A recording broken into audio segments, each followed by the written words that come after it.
Quería profundizar. Tenemos ejemplos, perdón, como fue el caso somalí en la década de los 90, en los cuales un proceso similar encontró un fracaso estrepitoso. Bueno, el caso somalí ha alertado sobre algo a lo que quería referirme y quería preguntarte tu opinión. Porque Cité Soleil es lo más parecido a lo que sería, ¿no es cierto?, la pesadilla de un Estado Mayor para imaginar condiciones de seguridad, ¿no es cierto?, de cierta estabilidad Exacto. política, de cierta normalidad en un ambiente con fuerza militar en la calle. Exacto. ¿no Es una cierto? sociedad premoderna para todos los efectos prácticos. Entonces, desde ese punto de vista, a partir, y esto ha estado en la discusión de los brasileños, que son muy activos también en la fuerza de la MINUSTAH. Es el mayor contingente, Es de el hecho mayor tiene el mando. contingente. Y tienen el mando, como tú bien señalas. A propósito de las incursiones policiales brasileñas en las favelas y todo este tema Exacto. de normalización y lucha contra el narcotráfico, se ha hecho una comparación entre lo que una fuerza armada o militar o policial aprende en situaciones como las de Haití y Cité Soleil, específicamente, que es la zona Exacto. más productible, y lo que pasa en sus propios territorios. Es decir, ¿es Haití hoy día un laboratorio para el aprendizaje en condiciones urbanas densas, como le llaman algunos autores? Yo sería escéptico de eso porque la verdad es que cada caso social es tan distinto al otro que más allá de algunas aproximaciones tácticas muy simples, muy básicas, es muy complicado extrapolar. Recordemos, partiendo de la base, que una cosa es una operación como MINUSTAH operando bajo mando y control y reglas de enfrentamiento de Naciones Unidas, y otra es la autonomía que un Estado tiene dentro de su propio territorio. Pero desde el punto de vista operativo hay elementos que son A bastante nivel táctico pueden haber algunos procedimientos. como la ocupación del territorio. Exacto, y llegamos, sí, pero eso son aproximaciones tácticas de orden específico. El gran desafío, que es mucho más grave, que es muchísimo más complejo, nos coloca en una posición en la cual, primero, y aquí vuelvo al caso chileno, nos interesa a nosotros participar en lo que ya para todos los efectos prácticos estaría deviniendo en una operación de imposición de la paz, que es un carácter sustancialmente distinto y que ya involucra intercambio de fuego con otros niveles de riesgo, y por el otro lado, el hecho de que el Brasil, como en su momento lo tuvo que hacer Colombia y actualmente también lo está haciendo México, se vean obligados a recurrir a las Fuerzas Armadas para la seguridad interior del Estado. Y aquí tenemos un tema que es tremendo. Mientras en Haití se está tratando de reemplazar a un Estado no existente, en Brasil la situación es incluso más dramática, porque el Estado brasileño no solamente existe, sino que además tiene pretensiones de potencia global. Es una de las mayores economías del mundo y se está embarcando en programas de desarrollo tanto civiles como militares que buscan darle un estatus internacional de primera línea, pero sin embargo se ve obligado a militarizar sectores importantes de algunas de sus mayores ciudades. Recordemos hace algunos años atrás la verdadera guerra que se dio entre las instituciones políticas y de seguridad local en Sao Paulo contra una mafia denominada el Primer Comando de la capital. PCC. Y ahora nos encontramos con el caso de, y esta por favor no es la primera, al menos en lo que yo tengo memoria rápida, sería la cuarta o quinta intervención en la cual se le ha solicitado a fuerzas tanto de la Infantería de Marina, los fusileros, digamos, de la Marina brasilera, como del Ejército, apoyar a las fuerzas policiales en entrar en algunas favelas y algunos sectores complejos. Ahora, Perdón, es un tema... un último punto. ¿Sí? La diferencia viene ahora en que ahora la autoridad política, el alcalde de Río de Janeiro, etcétera, son los que están pidiendo la permanencia de las fuerzas militares. Ya no son solamente intervenciones, ahora lo que se está pidiendo es la permanencia hasta los Juegos Olímpicos, es decir, estamos hablando de varios años. Bueno, era esto precisamente que me estaba refiriendo con los procesos de aprendizaje. Desde las operaciones de Naciones Unidas en Somalia, fundamentalmente en África en general, pero lo que ha ocurrido además en los territorios palestinos ocupados, etcétera, una de las tensiones mayores que tienen las fuerzas militares es el combate en zonas urbanas densas, porque donde hay un interior y un exterior, Exacto. y donde están mezclados los derechos, entonces donde no se puede hablar de daños colaterales, sino que el combate viene desde el fondo de la sociedad. Que podemos, y eso nos lleva a un punto que es más complejo todavía. Te quería preguntar sobre eso, porque ha habido una discusión, incluso de carácter arquitectónico, urbanístico, ¿no es cierto?, sobre Esto viene de la administración, ¿ah? Del management, del business management, que es el enjambrar, ¿no es cierto? El generar acciones enjambradas, es decir, Claro. como un enjambre, donde no hay un orden preestablecido, sino múltiples celdas y los obreros llegan ahí y trabajan. La forma del uso de fuerza militar en condiciones urbanas densas, ¿no es acaso un tema de fondo en A ver, este...? y eso nos lleva al tema crítico, que es definir cuál es la vocación que nosotros queremos darle a nuestras propias Fuerzas Armadas.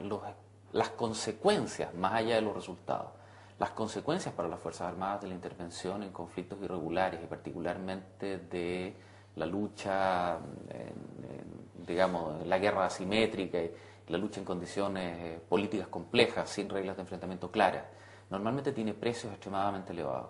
Si a eso se le agrega más aún la lucha contra la criminalidad, como es el caso que libró en su momento Colombia, actualmente México, en la cual se está utilizando, por ejemplo, la infantería marina para la lucha contra el narcotráfico. Es que eso es una guerra civil, ¿no? A todos los efectos prácticos. Al menos es muy difícil distinguirla en sus consecuencias prácticas de una formal. La gran diferencia aquí es que no hay una diferencia o no hay un planteamiento institucional político de los contradictorios, de los adversarios. Pero al final del día nos encontramos... territorial. Claro, y nos encontramos con un desafío a las instituciones centrales que, más allá de no ser el objetivo primario, sí están erosionando al Estado de una manera letal. Los resultados y las consecuencias para las Fuerzas Armadas tradicionalmente son nefastos. La droga, la criminalidad, una vez que se extrae una fuerza que está destinada a la defensa del Estado y se la trae a la lucha interna, como en el caso brasilero, al cumplimiento de funciones de seguridad interior dentro del propio país, las consecuencias son tremendas. Pero eso ha estado pasando crecientemente en los últimos 10 años. Bueno, prácticamente en todas partes. Exacto. Y la respuesta a eso, por ejemplo, en el caso de Irak, fue el retiro progresivo de las fuerzas regulares de combate y su reemplazo por ejércitos llave en mano. Ejércitos llave en mano. Bueno, pero es lo mismo, es decir, en el fondo no es, lo mismo. Peor incluso. En el sentido político, claro. Porque no es responsable prácticamente. Cuidado con la responsabilidad. La responsabilidad es meramente contractual. No, en el caso norteamericano ya se ha visto, por ejemplo, bueno, Blackwater fue cerrada y hay en este minuto más de 60 ejecutivos que están siendo procesados con cargos realmente críticos.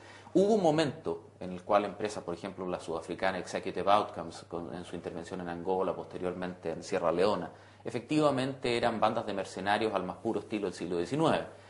Hoy día eso está comenzando a regularse de forma bastante más intensa, sobre todo porque hay una acción por parte de los estados que proveen los principales abastecimientos, tanto de equipamiento como de eventuales de personal, mercenarios para cumplir estas empresas, que el mensaje lo convierte en bastante más crítico. Ya no es gratis entrar en una fuerza. Ya las mismas empresas han comprendido que está en su propio interés avenirse a las normas, por lo menos del Estado anfitrión. Pero mira, aquí hemos tocado un tema que es esencial para el desarrollo futuro del carácter de las Fuerzas Armadas entre los países. Claro. Las Fuerzas Armadas, no digo la fuerza militar, porque la fuerza militar hoy día puede ser privada o pública. Había consideración de estos ejércitos hermanos y estas compañías, sino de la fuerza Fuerzas Armadas del Estado, digamos. Exacto. Una nueva función, una función regulatoria, una especie de superintendencia del uso de la fuerza militar. De alguna forma ese es el rol que está cumpliendo en Estados Unidos el Departamento de Estado y el Departamento de Defensa. Y en el caso británico, más duramente, directamente el Ministerio de Defensa, el MOD. Ahora, ahí hay que recordar que esto es una función política que le corresponde a los escalones técnicos superiores de un ministerio que definen las reglas y ámbitos. No le corresponde a las fuerzas en sí entrar en esta situación. El tema clave que surge de esto y que es el estado de la cuestión en el debate académico es dónde está exactamente la barrera de lo que podríamos llamar la misión de paz y las operaciones asimétricas o el concepto contemporáneo de la guerra híbrida, en la cual se puede estar simultáneamente librando un conflicto convencional de intensidad mediana y paralelamente llevando a cabo procesos de reconstrucción nacional, procesos de control y seguridad, etc.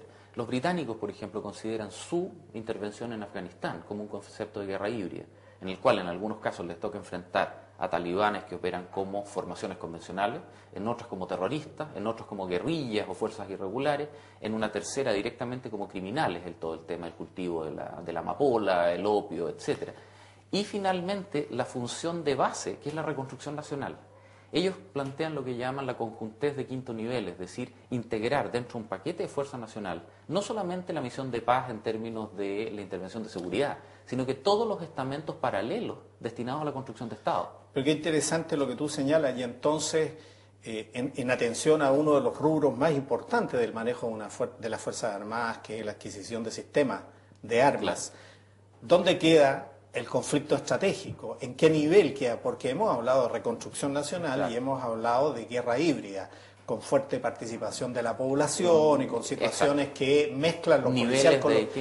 Y entonces, esto redefine entonces la composición de los sistemas de armamento, los entrenamientos, las estructuras militares. La Guerra Fría fue muy complicada en el sentido que proyectó una imagen estática, artificial en la práctica, de un conflicto convencional en la frontera intraalemana, digamos, en la frontera militar entre las dos grandes alianzas, Pacto de Varsovia y la OTAN. Sin embargo, paralelo a eso, existieron múltiples casos de intervención en el tercer mundo en escenarios periféricos. Recordemos, por ejemplo, los británicos antes de su retirada del este de Suez, toda su intervención en Malasia, en la defensa de Brunei, Borneo, el incidente indonesio, las intervenciones británicas en Kenia contra los movimientos Mau Mau, las distintas campañas de los propios sudafricanos durante la era del apartheid en Namibia y Angola, los mismos norteamericanos en Indochina, posteriormente en una multitud de intervenciones que van desde el Líbano hasta la isla de Grenada, etc. Lo natural de una Fuerza Armada es tener la capacidad de operar en un rango amplio de capacidades de acuerdo a la definición de la política exterior del Estado, de acuerdo a la definición de la política estratégica del Estado. Pero este mundo ha implosionado desde el punto de vista de las distancias, por lo tanto es muy integrado, muy chico. Mucho más dinámico, y en el último tiempo, cortesía posterior al colapso del Estado iraquí, de la intervención en Irak y posteriormente en Afganistán, ha tomado una cierta preeminencia y una cierta moda las operaciones asimétricas o híbridas. Pero eso no implica que el conflicto convencional haya desaparecido, ha perdido mucha relevancia. Lo que ocurre ahora es que la guerra como solución ha dejado de ser la herramienta libre que tenía el Estado hasta 1914, si se quiere, hasta 1939, digamos. Y desde el fin de la guerra, y desde la aparición de las Naciones Unidas y la proscripción de la guerra de agresión como mecanismo legítimo de solución de controversias, ha surgido un enorme incremento del precio para las operaciones militares convencionales. No es que la guerra convencional haya desaparecido, lo que ocurre ahora es que este conflicto tiene que ser sancionado por escalones superiores, por instancias superiores. Notemos, por ejemplo, lo que es la intervención norteamericana en Irak en el año 91, con la aprobación de las Naciones Unidas, una intervención legítima, y la intervención del 2003, sin esta aprobación, una intervención unilateral, con todo el poder nacional de los Estados Unidos. Obtuvieron el objetivo militar muy rápidamente, pero esa intervención quedó permanentemente manchada de legitimidad al no obtener la sanción del Consejo de Seguridad de la ONU. Y queda en un híbrido, queda en una situación, queda en un compás de espera. En 30 segundos, un tema que me parece, ¿y cómo impacta entonces, desde el punto de vista bilateral, la disuasión? Porque evidentemente la disuasión cambia de contenido, o sea, no es, ¿no es cierto?, la capacidad propia, sino que es una cosa diferente. La disuasión convencional, e incluso nuclear en el caso de algunos estados, Gran Bretaña, Francia, etcétera, sigue siendo un requerimiento básico. La gran diferencia es que ya no es el techo, ya no es el umbral en el cual se comprende la función militar, sino que pasa a ser el piso. Es el mínimo indispensable que unas Fuerzas Armadas tienen que cumplir, pero además de eso se le agregan una gran cantidad de funciones que con anterioridad eran mucho más regladas, mucho más limitadas, mucho más estructuradas, que hoy día representan un desafío cuya mera definición es precisamente el estado del arte de los estudios en seguridad en el día de hoy. Muchas gracias, Fernando, por tu presencia en el mostrador. Gracias a ustedes por la invitación. Por esta conversación que se nos pasó volando. Hay un montón de temas, superintendencia, el papel de las Fuerzas Armadas como superintendencia, el papel de la disuasión, los nuevos temas, la guerra híbrida. Hay tema para... Es un tremendo tema. Muchas gracias, Fernando, una vez más por estar con nosotros. Muy buenas tardes. A ustedes por la invitación.